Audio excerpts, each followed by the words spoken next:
বন্দরনগরী চট্টগ্রামে জ্বালানি তেলের যে সংকট, সেই সংকট দীর্ঘ থেকে আরও দীর্ঘতর হচ্ছে। আমি এখন আছি বন্দরনগরী চট্টগ্রামের কিউসি পেট্রোল পাম্পে।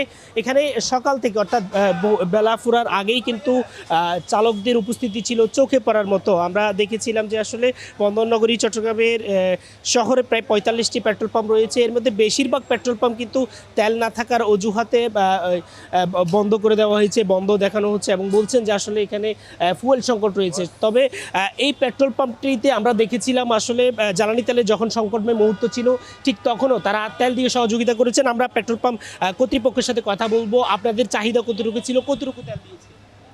আজকে আমাদের কিন্তু ভালো ২৭,০০০ অকটেন আর ৯,০০০ ডিজেল দিছে। এই যে সংকট, এই সংকটের নিরসন থেকে আসলে উপায় কি, বা এই সংকটটা কি স্থায়ী হবে কিনা, কি মনে করছেন? আসলে এটা তো ডিপেন্ড করতেছে তো বৈশ্বিক সমস্যা, এটা তো আমাদের একার না।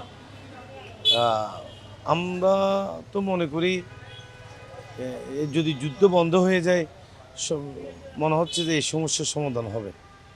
আসলে দেখতেই পাচ্ছেন তিনি মূলত যে বিষয়টি বলতে চাচ্ছেন, ইরান এবং আমেরিকার মধ্যে যে যুদ্ধ পরিস্থিতি, সেই যুদ্ধ পরিস্থিতির কারণেই মূলত এই সংকট তৈরি হয়েছে। আমরা দেখেছি আসলে বন্দরনগরী চট্টগ্রামে প্রায় ৪৫টি পেট্রোল পাম্প রয়েছে। এর মধ্যে বেশিরভাগ পেট্রোল পাম্পই কিন্তু জ্বালানি তেলের একটি সংকট দেখিয়ে তারা পেট্রোল পাম্পগুলি বন্ধ করে দিয়েছেন এবং বলছেন যে আসলে সেখানে নো ফুয়েল একটি ব্যানার টাঙিয়ে দেওয়া হয়েছে। তবে কয়েকটি পেট্রোল পাম্প খোলা রয়েছে, সেখানেও কিন্তু আমরা একটা রেশনিং পদ্ধতি দেখেছি এবং যে কয়েকটি পেট্রোল পাম্পে তেল দেওয়া হচ্ছে সেখানে ১ থেকে ১.৫ কিলোমিটারের দীর্ঘ সারি আমরা দেখেছি। একদিকে যেমন তাদের কর্মঘণ্টা নষ্ট হচ্ছে, ঠিক একইভাবে তাদের পরিশ্রম হচ্ছে। অনেকেই কিন্তু অফিস রেখে এখানে এসেছেন। আমরা দেখেছিলাম ভোর ৬টা থেকে তারা দীর্ঘ লাইনে অপেক্ষা করছেন দীর্ঘ সময় ধরে। আমরা আরেকজনের সাথে একটু কথা বলবো।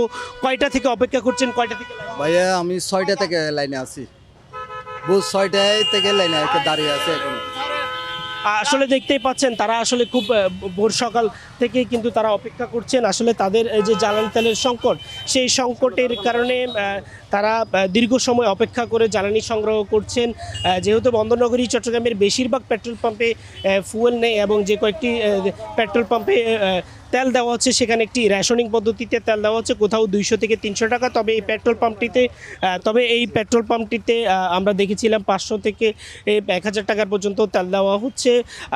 ভোর যখন বেলা ফুটেনি ঠিক তখনই কিন্তু এখানে দীর্ঘ সময় ধরে তারা অপেক্ষা করছেন। আমরা একটু দেখানোর চেষ্টা করব। এই সারি কিন্তু ১ থেকে ১.৫ কিলোমিটার ছাড়িয়েছে এবং এখানে তারা দীর্ঘ সময় অপেক্ষা করছেন। আমরা একটু কথা বলার চেষ্টা করব, কতক্ষণ সময় ধরে অপেক্ষা করছেন? প্রায় আপনার সকাল ৬:৩০ থেকে। আসলে এখানে কিউসি কর্তৃপক্ষ, আমি দুইটা অপশন নিয়ে কথা বলবো। কিউসি কর্তৃপক্ষ এটা বিবেচনা করে যেটা আমরা চাকরিজীবী, সো আমার ৯টা থেকে আসলে ইন করার দরকার। সেই জায়গায় এখনও পর্যন্ত ইন হতে পারিনি আমি অফিসে। তো এই জিনিসটা যদি আর্লি আরও ৯টা থেকে দেওয়া যায় বা আরও একটু আর্লি দেওয়া যায় তাহলে আমাদের ক্ষেত্রে সুবিধা হয় জিনিসটা। আরেকটা আমি লাস্ট ফ্রাইডে একটু দেখলাম, লাস্ট ফ্রাইডে আমাদের জমার দিন, জমার দিনও কিন্তু আমরা একই টাইমে, ওরা ১০টার থেকে কন্টিনিউ এই জিনিসটা বিরাজমান রাখছে। এই জিনিসটা আমি চাইবো কৃষি কর্তৃপক্ষ যাতে জিনিসটা সবসময় একটু আর্লি করে এই জিনিসটাই। আসলে দেখতেই পাচ্ছেন তিনি মূলত যে বিষয়টি বলছেন, এই যে দীর্ঘ সারি ১ থেকে ১.৫ কিলোমিটারের দীর্ঘ সারি, এই সারির কারণে কিন্তু সবচেয়ে বেশি বিপাকে পড়েছে কর্মজীবী মানুষরা। তারা বলছেন যে আসলে এই যে দীর্ঘ ১ থেকে ১.৫ কিলোমিটার দীর্ঘ সারি তারা পার হতে প্রায় ২ থেকে ৩ ঘন্টা তাদের যে কর্মঘণ্টা সেটি নষ্ট হচ্ছে। সব কিছু মিলিয়ে যদি বলি আসলে বন্দরনগরী চট্টগ্রামের যে জ্বালানি তেলের সংকট, এই সংকটের কারণে অনেকটাই স্থবির অবস্থা বিরাজ করছে। তো এই ছিল বন্দরনগরী চট্টগ্রামের জ্বালানি তেলের যে সংকট এবং পেট্রোল পাম্পের যে দীর্ঘ লাইন তার সর্বশেষ।